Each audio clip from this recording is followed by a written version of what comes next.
ألف لام ميم را تلك آيات الكتاب والذي أنزل إليك من ربك الحق ولكن أكثر الناس لا يؤمنون الله الذي رفع السماوات بغير عمد ترونها ثم استوى على العرش وسخر الشمس والقمر كل يجري لأجل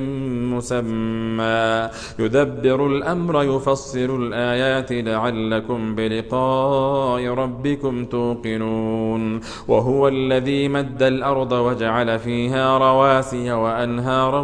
ومن كل الثمرات جعل فيها زوجين اثنين يغشي الليل النهار إن في ذلك لآيات لقوم يتفكرون وفي الأرض قطع متجابرات وجنات من أعناب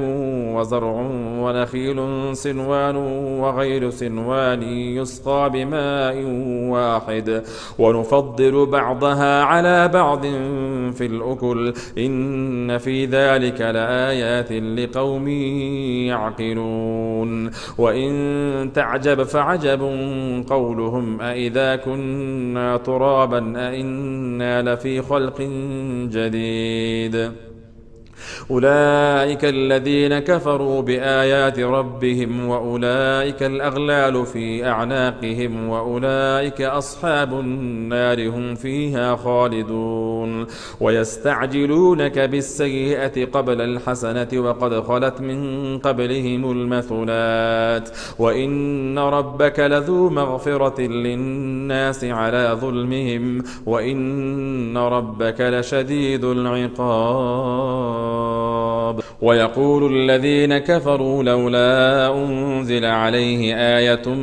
من ربه إنما أنت منذر ولكل قوم هاد الله يعلم ما تحمل كل أنثى وما تغيض الأرحام وما تزداد وكل شيء عنده بمقدار عالم الغيب والشهادة الكبير المتعال سواء منكم من أسر القول ومن جهر به ومن هو مستخف بالليل وسارب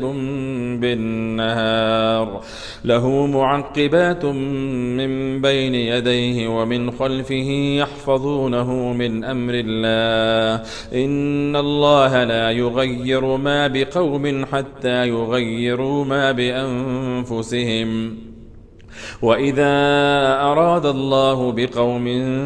سوءا فلا مرد له وما لهم من دونه من وال هو الذي يريكم البرق خوفا وطمعا وينشئ السحاب الثقال ويسبح الرعد بحمده والملائكة من خيفته ويرسل الصواعق فيصيب بها من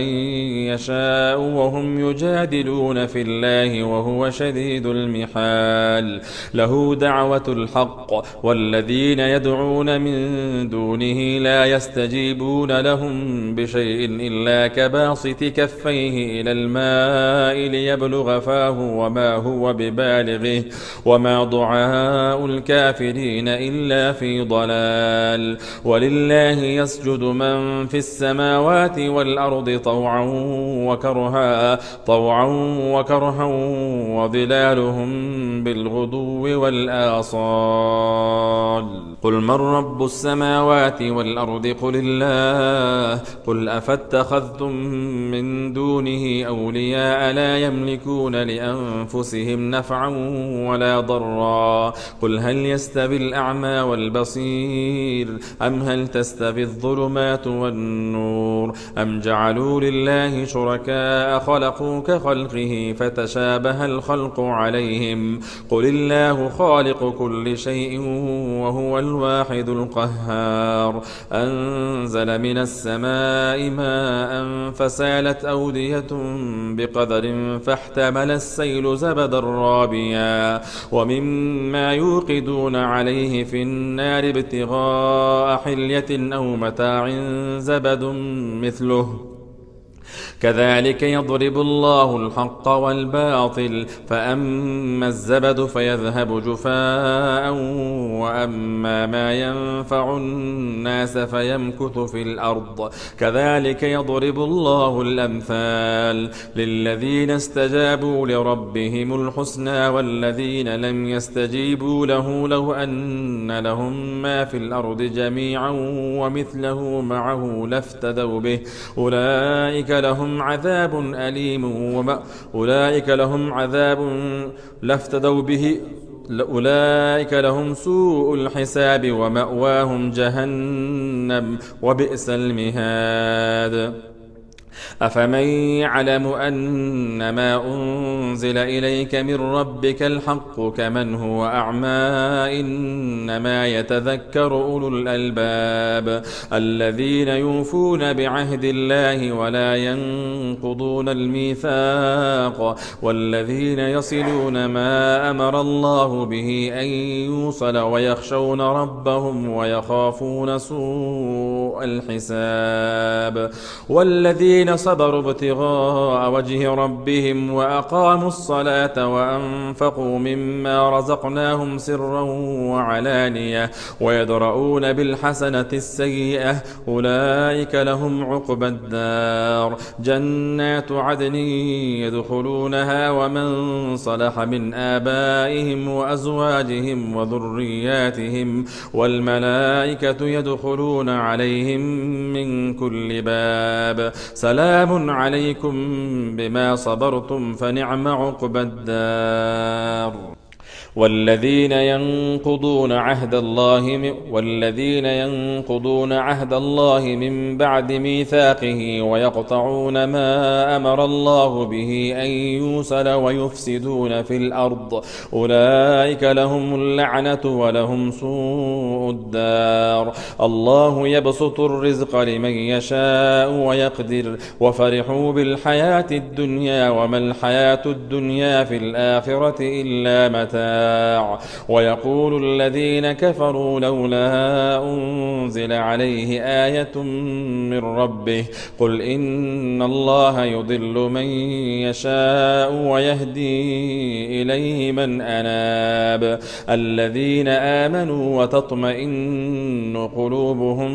بذكر الله ألا بذكر الله تطمئن القلوب الذين آمنوا وعملوا الصالحات طوبى لهم وحسن مآب كذلك أرسلناك في أمة قد خلت من قبلها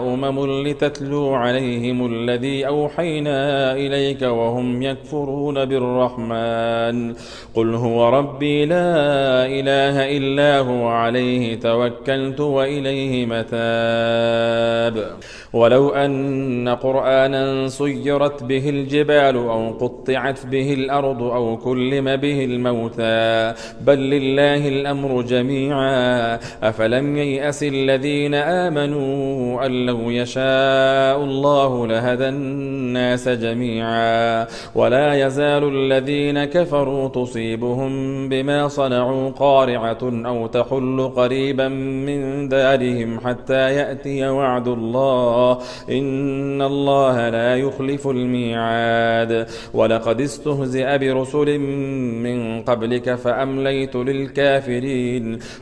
استهزئ برسل من قبلك فأمليت للذين كفروا ثم أخذتهم فكيف كان عقاب